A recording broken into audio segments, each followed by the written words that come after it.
Dal 2013 sono stato chiamato al Conservatorio di Rovigo a iniziare questa esperienza, il primo corso italiano di musica per film, come percorso di studi, laurea breve triennale. Da lì è iniziata un'esperienza per me importantissima.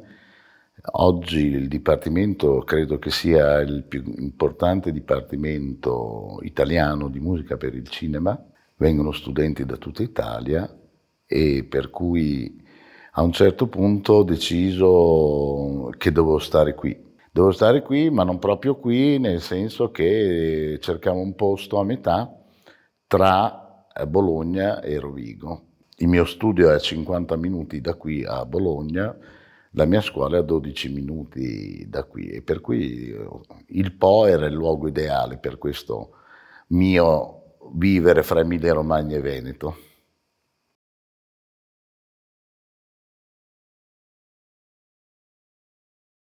Per me sì, per me il Po è stato importantissimo nella mia carriera, nel senso che ho fatto il mio primo film alle sorgenti del Po, Il vento fa il suo giro di Giorgio Diritti, nella zona di Cuneo. Poi ho fatto Il vegetariano di Roberto Sampietro, in tutta quella zona del Po di Reggio Emilia dove fanno il parmigiano reggiano, la comunità indù che sono bravissimi a lavorare il latte e in più hanno ritrovato nel Po un fiume sacro come il Gange e per cui un po' veramente diverso. Poi siamo arrivati veramente a Reggio Emilia e nelle terre del pittore Ligabue che non volevo nascondermi. Insomma, questo Po mi perseguitava nella mia vita e alla fine ho deciso, sono partito da Cuneo e ho detto vado a vivere vicino al delta, alla fine del Po. È un luogo per me che mi dà grande ispirazione. Io credo che il paesaggio del parco del delta del Po sia unico.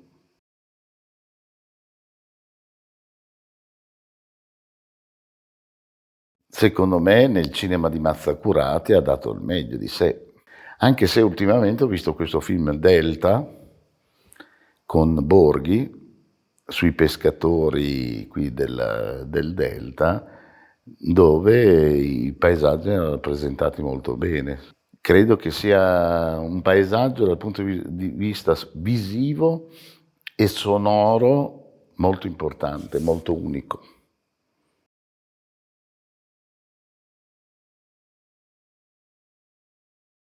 È stato un progetto dove 5 borsisti sono stati per 5 giorni, una settimana, sul delta e hanno esplorato dal punto di vista sonoro tutti gli aspetti dei paesaggi.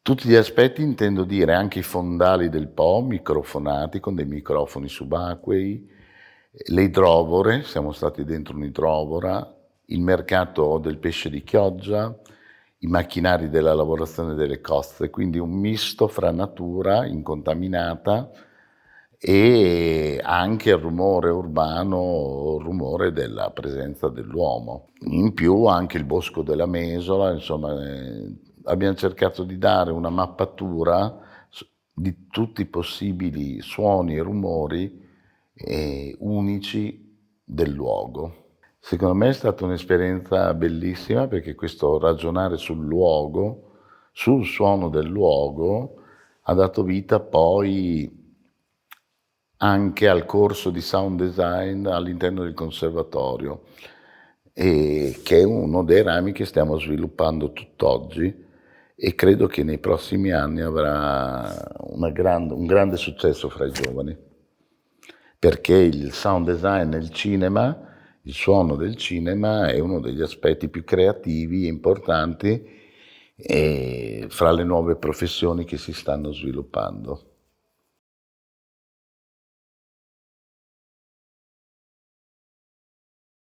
Produzioni cinematografiche, abbiamo fatto un progetto cinematografico con una casa di produzione di Napoli, la Paradise Picture, un film con Leo Gullotta sull'Alzheimer, un direttore d'orchestra malato d'Alzheimer, e tutti i suoni dell'ambiente sono stati utilizzati quelli della nostra Sound Library. Questo era l'obiettivo, creare una sound library poi utilizzabile nei progetti nostri di produzione. Questo ha permesso anche di indirizzare la scuola non solo sulla didattica, ma anche sulla produzione. Cioè stiamo diventando una scuola che si divide fra didattica e produzione e credo che sia una cosa un po' unica in Italia. Partecipiamo alle produzioni, accogliamo le produzioni cinematografiche, gli diamo supporto sia per quanto riguarda la composizione di musiche originali, ma anche la realizzazione con l'orchestra del conservatorio, e quindi creando dei progetti trasversali fra i vari dipartimenti, nonché su tutta la parte di post-produzione audio, fino al mixaggio finale in surround.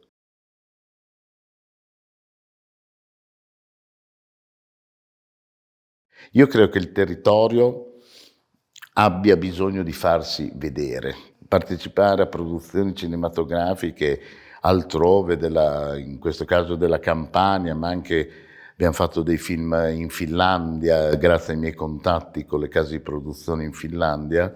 Credo che sia il giusto modo per far uscire Rovigo e il Polesine da una dimensione un po' provinciale, autocelebrativa, e invece farla conoscere sotto altri aspetti.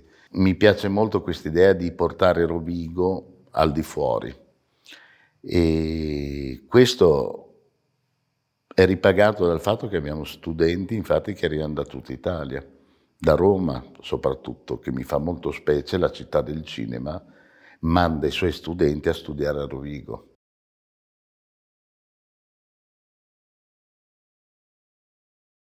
L'attenzione al territorio è assoluta e come io vado a esplorare il territorio per capire il suono del territorio, dei film in cui mi approccio. Ti faccio un esempio, L'uomo che verrà, quando andai sul set notai il tasso di umidità che c'era, perché in queste scene autunnali c'erano rugiada d'acqua da tutte le parti e tutta la colonna sonora è accompagnata da queste gocce d'acqua che io ho creato, ho campionato e creano il fil rouge di tutte le musiche del film.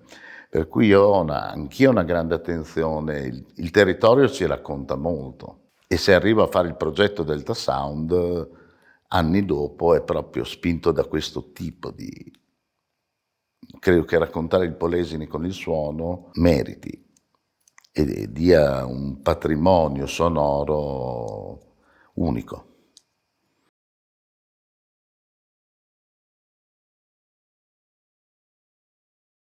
Modulab è il mio laboratorio, nasce come uno studio personale, si sviluppa con quest'idea della bottega dell'artigiano di una volta, del Rinascimento, ma in versione moderna, appunto dove si lavorano i linguaggi della musica per film. Nel tempo si sono aggiunti collaboratori, è una struttura dove lavorano dei giovani che si confrontano con me e mi aiutano a realizzare le mie colonne sonore, le mie idee compositive e secondo me la scuola del futuro la vedo un po' come gli istituti esteri che mi è capitato di visitare, tipo il Politecnico delle Arti di Zurigo, di didattica c'è pochissimo, ma sviluppano dei gran progetti professionali con le televisioni svizzere, tedesche. È un altro modo di affrontare la scuola, dove i docenti spesso sono dei tutor che seguono la cosa, ma proprio il momento didattico è relativamente poca roba rispetto alle ore che gli studenti dedicano alla produzione.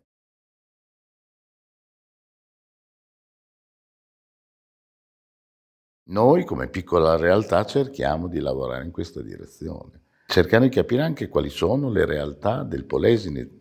Per esempio io, in Volevo nascondermi, ho usato il coro di Taglio di Po, un coro amatoriale diretto da Marco Finotti, che è un maestro che lavora molto sul territorio, per il territorio, in un territorio dove non c'è niente, lui fa cultura con queste corali. Secondo me è importante che il Polesine crei un tessuto di compositori, di creativi. Il Polesine ha bisogno di questo, figure creative e artistiche per poter rinascere.